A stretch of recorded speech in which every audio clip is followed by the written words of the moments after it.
এই যে স্টিল লাইফটা, এই স্টিল লাইফের যখন আমরা ক্যানভাসে ড্রয়িং করবো তখন কিন্তু আমরা ওই কাগজে করে নিয়ে ট্রেস করে ওই সমস্ত বুদ্ধি অ্যাপ্লাই করবো না, ওগুলো ভুলভাল। ক্যানভাসে যখন আমি করছি আমার কাছে কিন্তু অ্যাক্রেলিক মানে সেটা ভুল, ড্রয়িং ভুল হয়ে গেলে আমার মোচার চান্স আছে, তাই তো? সুতরাং আমরা সাহস করে ড্রয়িংটা ডাইরেক্ট নামাবো। নামাতে গিয়ে আমাকে যেটা করতে হবে ড্রয়িংয়ের ক্ষেত্রে, প্রথমত মেজারমেন্ট যেটা আগে বোঝালো সেটা আমি আর রিপিট করছি না, যে কত গুণ আছে প্রপোর্শন ওয়াইজ।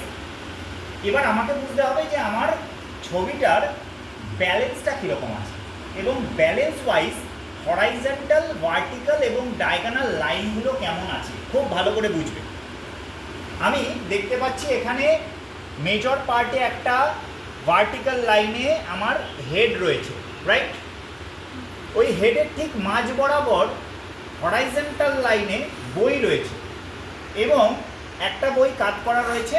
এই আমার মূল ড্রয়িংয়ের কাজ শেষ। এইটা যদি না করে আমি ডাইরেক্ট মাথা থেকে ড্রয়িং শুরু করি, আমি জীবনে ড্রয়িং মেলাতে পারবো না, জীবনে না।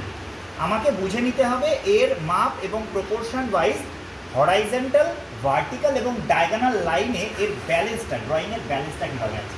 এক নাম্বার 2 হচ্ছে ডিভিশন অফ স্পেস।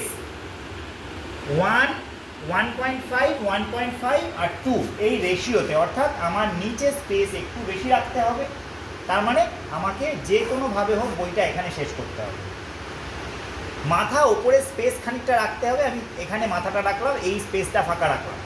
আর আমার এর পুরো ব্যালেন্সটায় এই দিকে অনেকখানি নেগেটিভ স্পেস রয়েছে, অর্থাৎ এই স্পেসটা আমার কোনো কাজে লাগবে না, এখানে কোনো অ্যাক্টিভিটি নেই, শুধু ছায়াটাকে খানিকটা ঘোরানো বাকি, বাকি আমার পার্ট রয়েছে এইদিকে। সুতরাং মাথাটাকে আমি কোন জায়গাটায় প্লেস করবো সেটা আমাকে ডিসাইড করতে হবে। হলো? এতটুকু বুঝতে কোনো অসুবিধা আছে? নেই। এইবারে আমি মাথার ড্রয়িং দেখছি। নেই এই, তারপরে এই গ্যাপে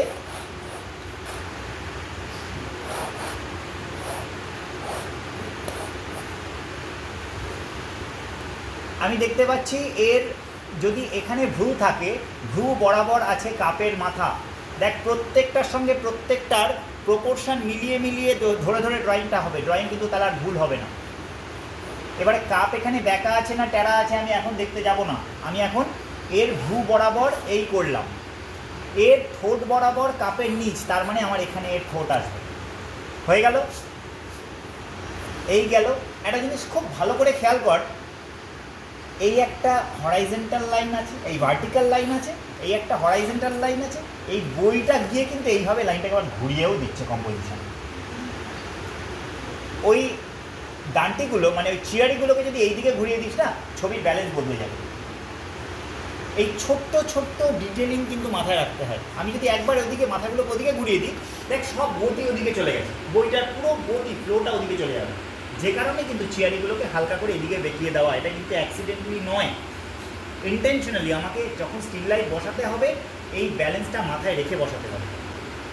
যদি এটা এরকম থাকে না, দেখ সব একটা দিকে গেছে, আর যেই একটা গিয়ে এই ঘুরে গেল, ছবিটার মধ্যে চোখটা ঘুরবে। ফের আমার ছবির প্ল্যানিং কিন্তু শেষ। এরপরে আমি ডিটেলিং শুরু করব। কতটুকু ডিটেলিং করব?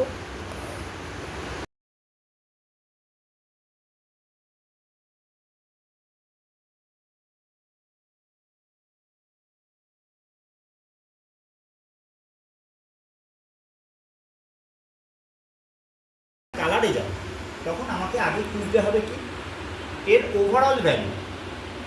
ওভারঅল ভ্যালু মানে এখানে হাইলাইট আছে, রিফ্লেক্ট টোন আছে, আমরা তো ভ্যালু মোটামুটি 10, আমাদের খালি চোখ সব থেকে ডার্ক আর সব থেকে লাইটের পার্ট আর একদম মাঝামাঝি পার্ট যেটা ওর কালার, সেটাকে খুঁজতে হবে।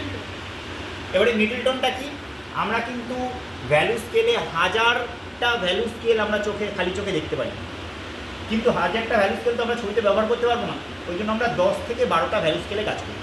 10 থেকে 12টা ভ্যালু স্কেল মানে ওকে টোন ডেভেলপ করি, টোন ডাউন করি, টোন আপ করি, ওটা 10টা টোনে আমরা ভাগ করি। এই ভাগ করে আমরা সবসময় কাজটা করি। তো এক্ষেত্রে আমাকে এর ভ্যালু স্কেলের সবচেয়ে রিচ পয়েন্টটা, সেই পয়েন্টটা বের করতে হবে। কোথায় আছে? না, সবচেয়ে রিচ পয়েন্ট মানে সবচেয়ে ডার্ক পয়েন্ট আছে হচ্ছে এই জায়গায়। হ্যাঁ, ভালো করে খেয়াল করে দেখ, আমার ড্রয়িং কিন্তু মিলে গেছে।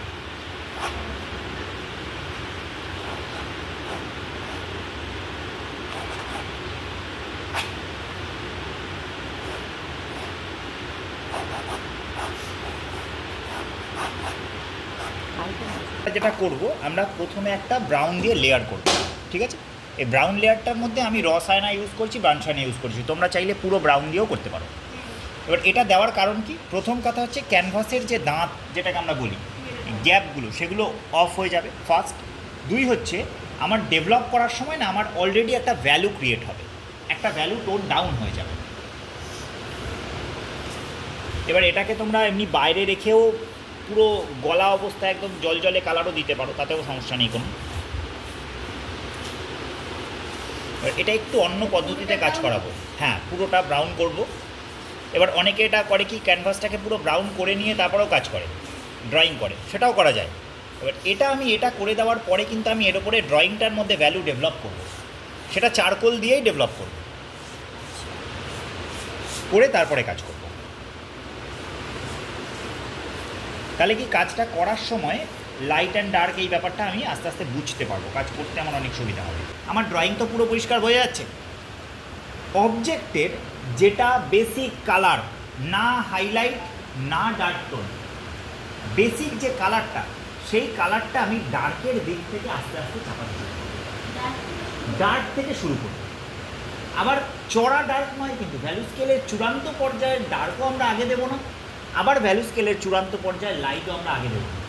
একটা মিডিয়াম টোন রাখবো, কিন্তু সেটা ডার্ক ঘেঁষা। আমি যদি ধরে নিই যে এখানে আমি টোন দেখছি white, light grey, deep grey, dark, মানে আরেকটু ডার্ক গ্রে, তারপরে ব্ল্যাক, যদি আমি এরকমভাবে ভাবি, তাহলে আমি এখানে ডার্ক গ্রে থেকে কাজ শুরু করব। মানে আমি উল্টো দিকেও 2 স্টেপ যেতে পারবো, সোজা দিকেও 2 স্টেপ যেতে পারবো। এইটা একটা মাঝামাঝি আমাকে ভেবে নিতে হবে, মাথায় রাখবে এর কোনো গ্রামার নেই।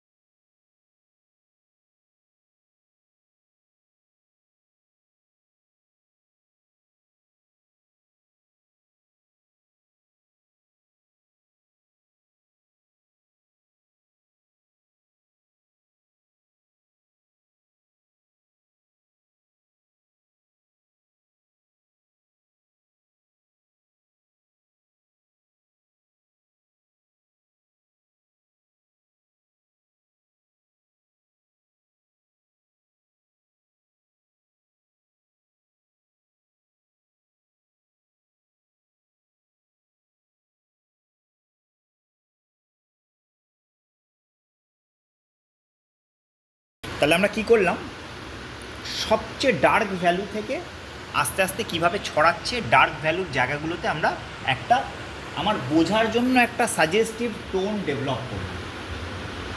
এবারে আমি কিন্তু কোথাও এখনও রং ধরিনি, এখনও মনোক্রোম্যাটিক জায়গাতেই আছে। এবার রংটা অ্যাপ্লিকেশনটা যখন আনবো, তখন আমি হাইলাইট এবং ডার্ক এই দুটো আগে ধরবো না, প্রত্যেকটা অবজেক্টের মিডল টোনটাকে লাইট অ্যান্ড শেডে ধরবো।